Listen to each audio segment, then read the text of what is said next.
Welcome to another episode of the Empowered Half Hour. I am so thrilled to be bringing you today's guest because she is a fellow New World Library author, and the topic we are talking about today hasn't been talked about yet. So our guest today is author Michelle Madrid, and she is the author. You can see it behind me if you're watching on video, but it's the Let Us Be Greater book that was just, when was your release date?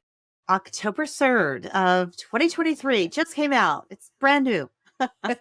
Congratulations. I knew it was October, but I couldn't remember the date. So, Thank you. Michelle, welcome to the show. Thank you so much. And congratulations on your forthcoming book. And welcome to the New World Library family. I know I can speak on behalf of everyone there. What a beautiful, loving, supportive space you have entered into. Thank you. Yeah, I'm so thrilled. And every author I've met has been fabulous. So I'm just excited to come deeper into it. So let's talk about your book. There's so much that I specifically want to talk about, or a couple points that I want to talk about as we go in. And I love that you did like affirmations and stuff too. But let's start with the premise of the book because it is a unique topic. And I'd rather you share it to the audience than me. Oh, Tell us a thank little bit you. about it. Well, Let Us Be Greater is my sort of love letter to the adoptee community. I am an adoptee. I'm an international adoptee. I was adopted into America out of foster care in the United Kingdom in England. And my first mother was English. My first father was of Spanish heritage. And my mom placed me in foster care as a baby. And inside of foster care, I was given a lot of limiting labels, difficult to place, the illegitimate daughter of my first mother and first father, and on and on and on. And I was, though, adopted by Americans. And then after being adopted and brought to the US, I grew up inside of a home with a father who struggled with alcohol addiction. Oh, wow. And so I would just say that I felt really early on in my life, even before I could verbalize this, I felt just such a strong sense of just being disempowered by so much that had happened to me, the displacement, the removal, the relinquishment.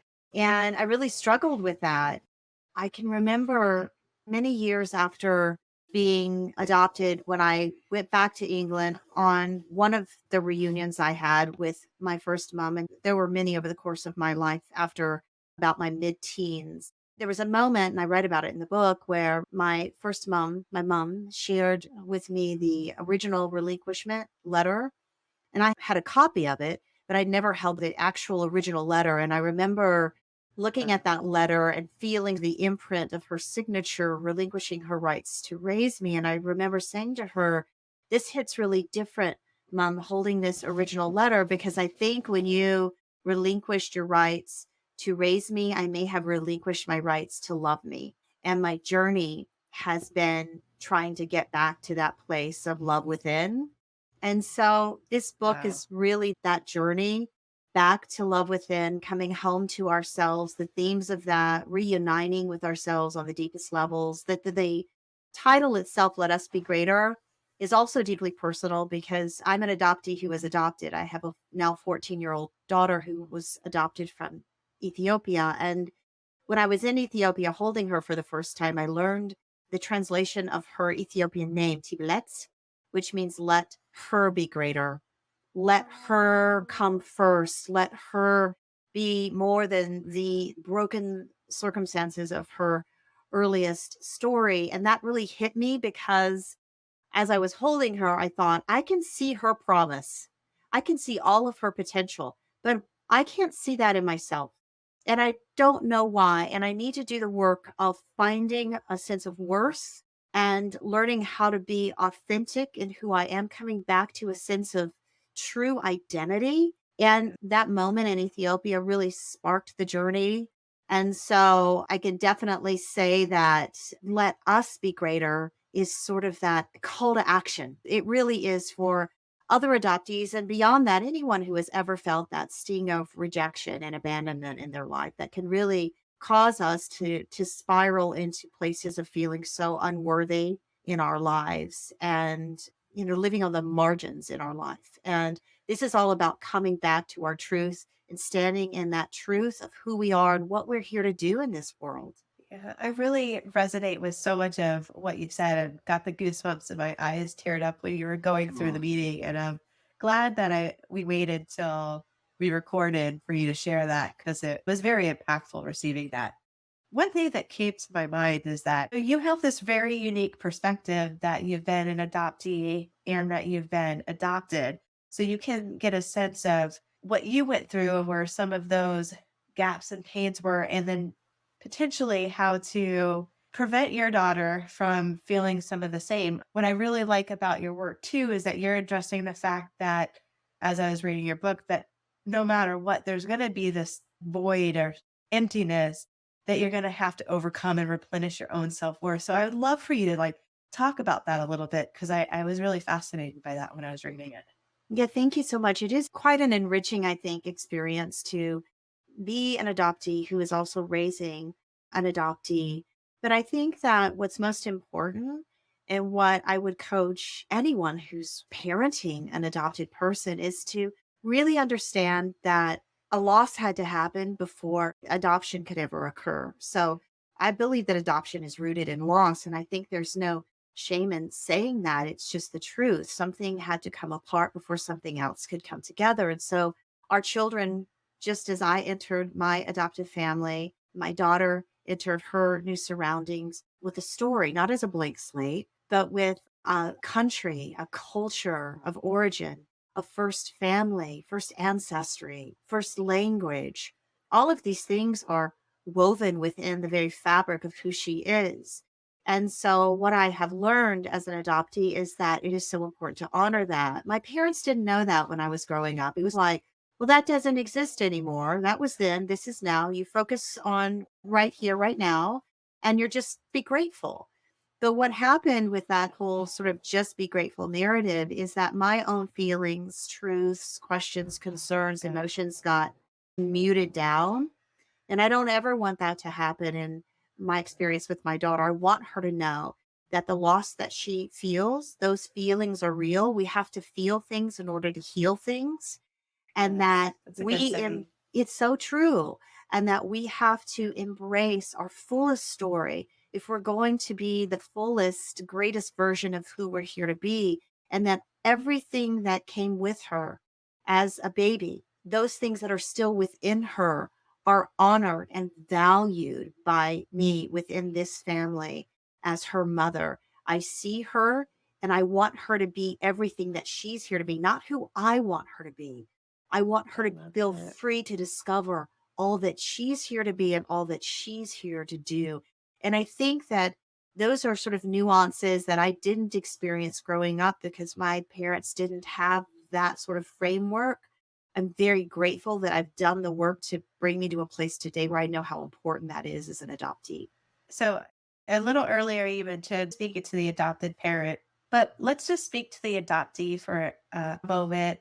And even potentially the person that was rejected by their mom or their dad. Like, personally, it's so silly, but these little moments are so big. Like, when I was first born, I have red hair, and so does my grandma. And so my mom's joke was, as soon as I saw the red hair, I was trying to ask God to put her back. And it was just like a family joke, but like that really hurt. So anyway, my mom's since passed away, but I'm fine with that now. But Mm. for a long time, it really did. It didn't feel like a joke. It felt real. So I'm very aware that from the moment that you're born, how you're received plays. I was reading a little bit about that in your book too. And I was maybe wondering if we could go in that direction and just talk about when you're first born, whether you're adopted or maybe you're rejected by a mom or a dad, how does that play on a person's psyche? Stuff like that. Yeah, I think that it even goes further back. I think it Into happens the in the womb. womb. Yeah, Yeah. I love that section of your book. Thank you. Yeah. And I think it's important to consider this, and I offer it as a consideration. I mean, I'm not a doctor, I'm not a scientist, but I've done a lot of reading on this. And what I've come out with is that we experience in the womb what our mothers experience in the world, that we are Wow. mother child in the womb, not mother and child. And so if our mother is under stress or duress, if she is struggling in some way, as I know my first mother was while she was carrying me, that I experienced that too, and that we can actually sense and be programmed with within the womb the fear of rejection. And I really believe that I was born into the world with this fear.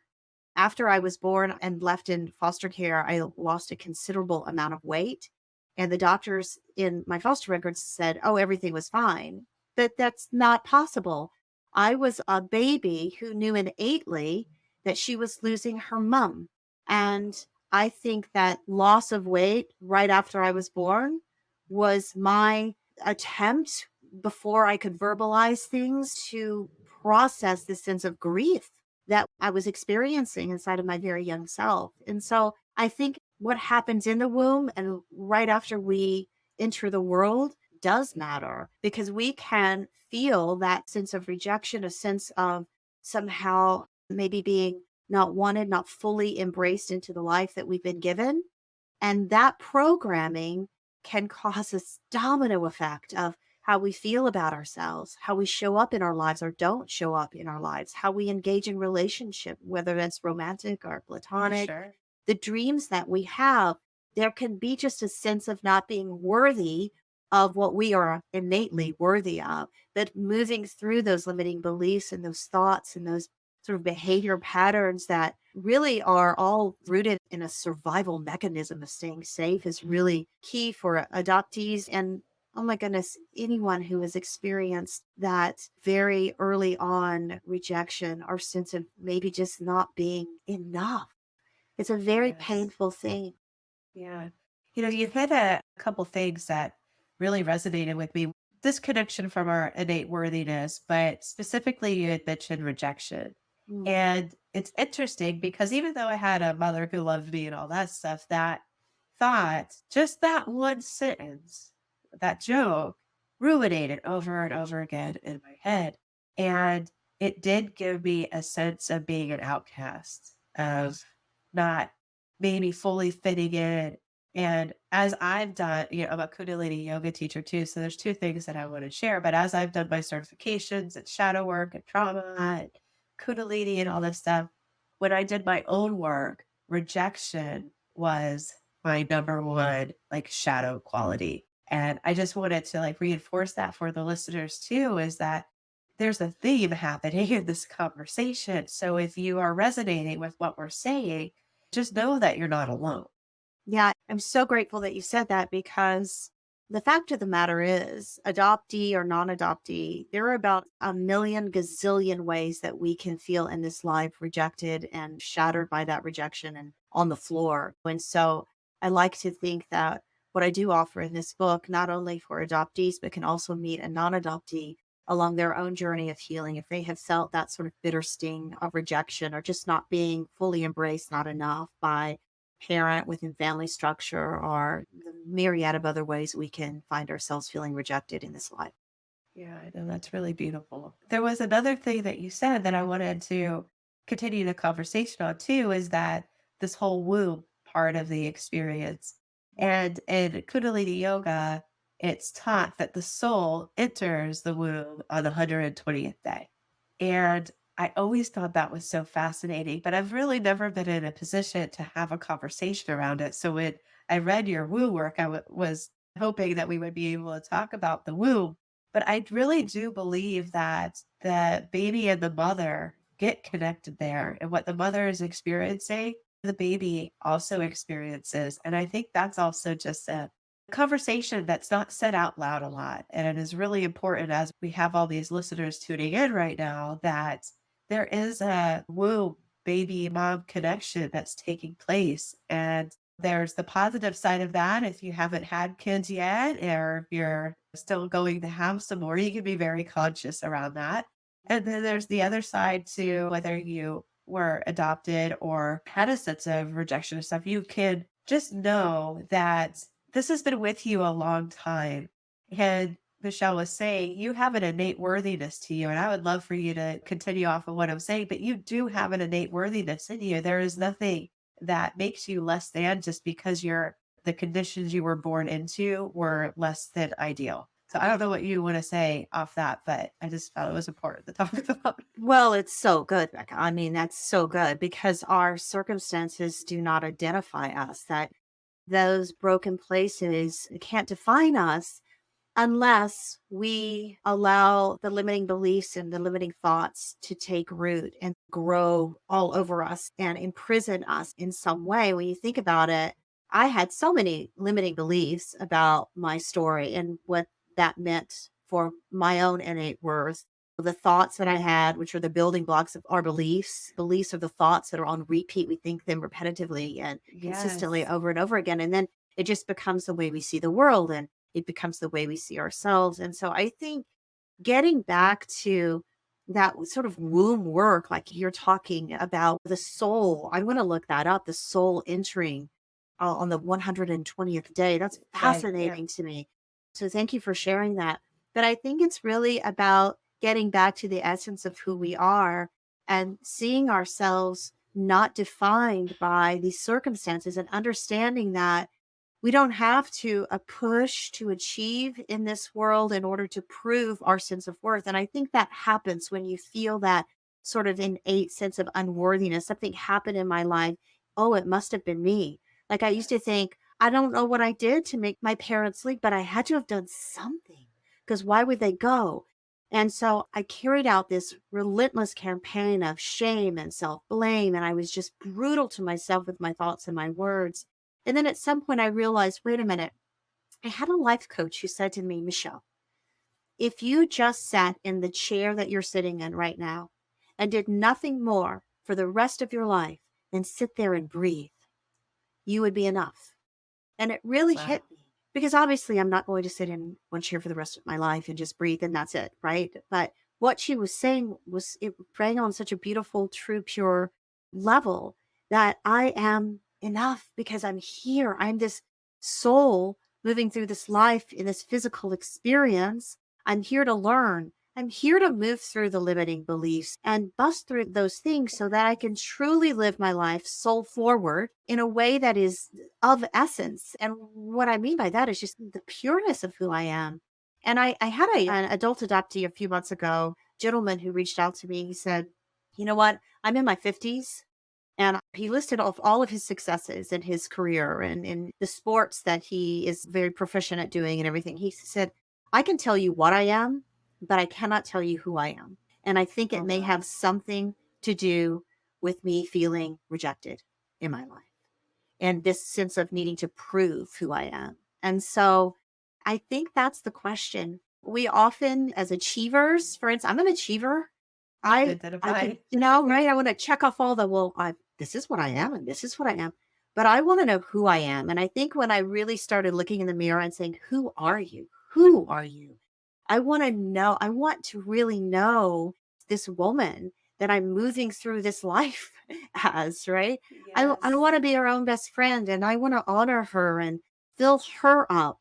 And I want to put her first so that I can, by doing that and filling myself up to overflow, I can be an extension of the goodness and the sense of self love that I have for myself. And surely that's going to touch everyone and everything that I do. And so I think it is getting to the who am I? I really want to I love know that. instead of what am I?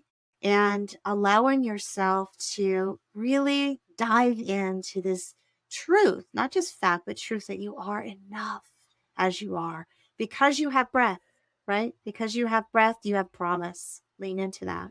Oh my gosh.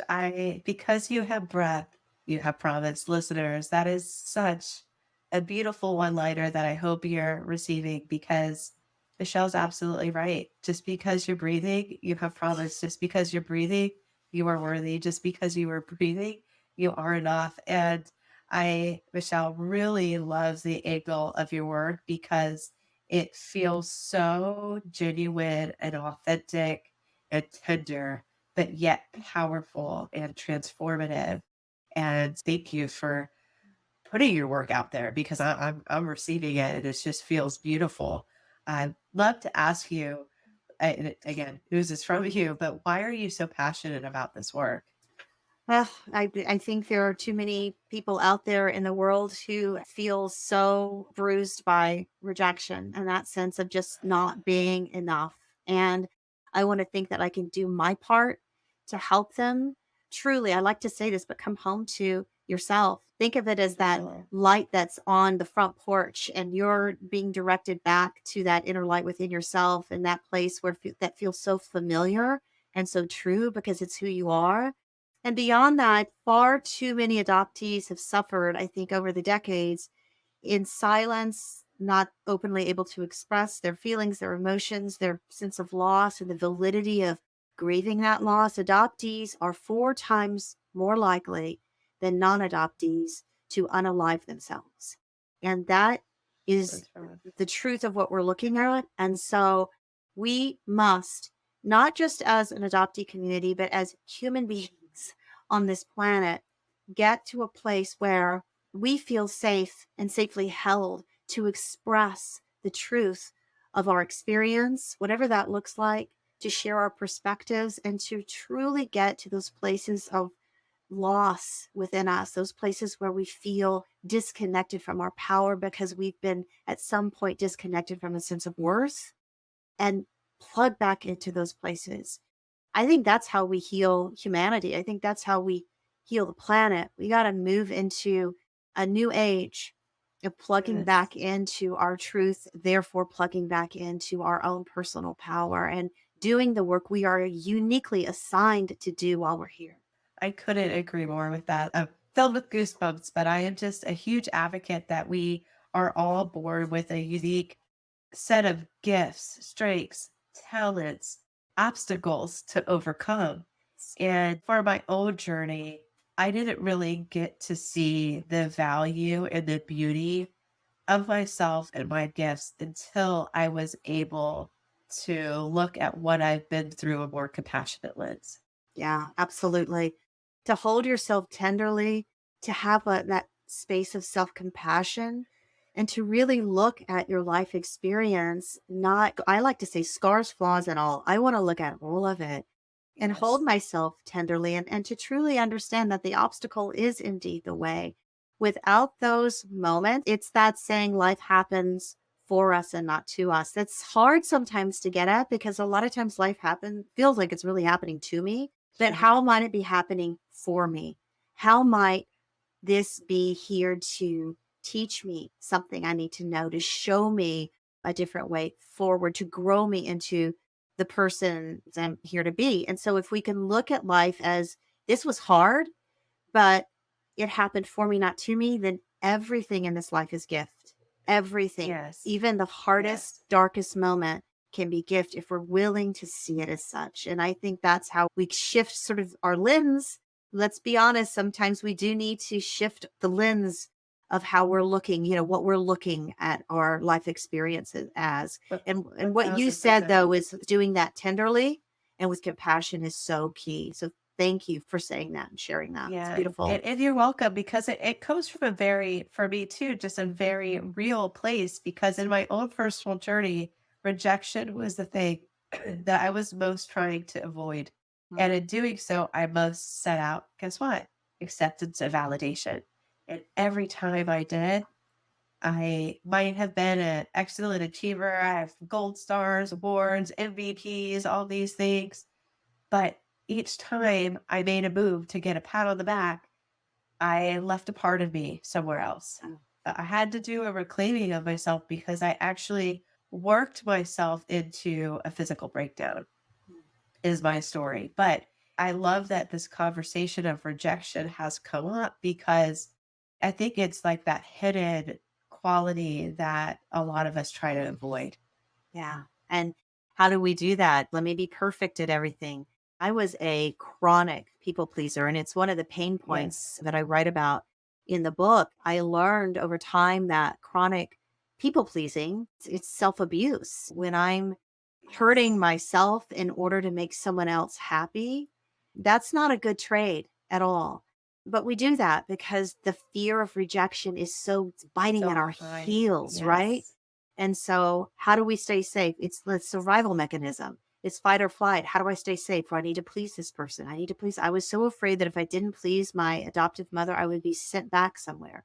It always loomed around in my head. That's that fear. And so I just wanted to make her happy. But so often I didn't make myself happy. And then guess what? Then I felt really bad about myself. And then the belief that, okay, there you go again. I'm just not enough because I still feel really bad about me.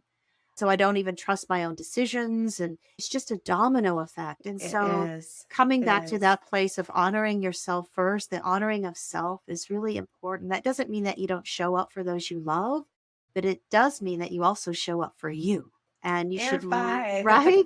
Right. And we've got to love ourselves in that way too. Because if we don't love ourselves, how can we give to others what we have yet to receive? Yeah, you're absolutely right.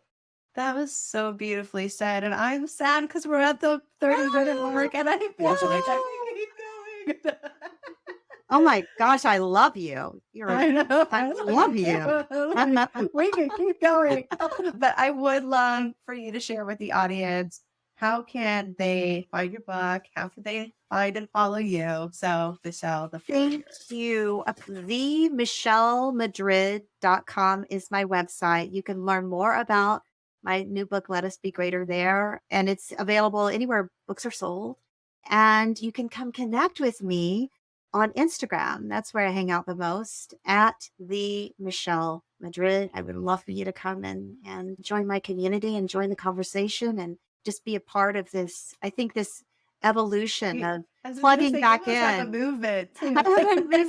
I just want to help people plug back into their power. And here you are doing that. Empower. It's Yes. so important. What a dark place we can feel that we're in Yes. when we feel disconnected from that. Again, I'm going to say it again, which is innately ours. And that's our power. And to own that is transformational. And that's when I think things really start to shift in our lives. When we begin to say, yes, I can own my power. And with that Woo. comes healing and living out our truth and authentically stepping into our life each and every day, doing the work daily that we need to build those muscles. Yes, it's work, but there's nothing like it, because when you feel that empowered and lit, you can do anything. You really can do anything, but you'll do it from a place of authentic self. And that's the difference. Yes. I just had to give you a clap. Aw, Out. thank you. It's so good. It is so good. Yeah, exactly. I'm sending hearts back to you too. All right. Thank you, Oh Michelle, my for coming gosh. on the Empowered Half Hour.